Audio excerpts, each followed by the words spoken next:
going to ask one last sort of very tactical global question because I get this a lot from people who are taking on global roles. Like you mentioned, like one of the frustrations is just finding a time to work with people. So like what's your recipe for global collaboration, right? You're a night owl. So does that mean you skew one way? Like what have you learned is the right way to collaborate globally, given that there is like 1 hour a day that most of the world is awake? So like how have you Yeah. navigated that? So I would say that, finding a time for a large meeting, right? That's going to be a little bit different than a one-on-one. So large meetings, honestly, I try to do 11 o'clock Eastern, right? You get as close as you can with the world that, right? And you record for those that just can't get there. Yeah. Um, Yeah. The Australians don't love that, the and you Australians don't record it love and move that, on. Yeah. but I also have East Coast and West Coast in the US, right? Like there's no good time, just record it.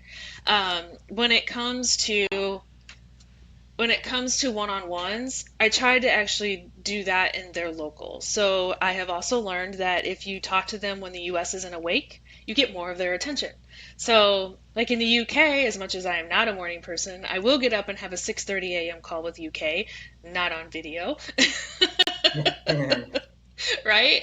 And but when it comes to China, I we do most of our work at 8:30 at night Eastern time because that's actually when I have the focus time to really hear what they're saying and be able to do that collaboration. That's when I am my best to have the conversations with them. So that's how and I kind of do the same thing with the West Coast, right? So I have a lot of my like project meetings, they start at 5 o'clock Eastern, because it's less noise for them, and I don't have to worry about interruptions myself either.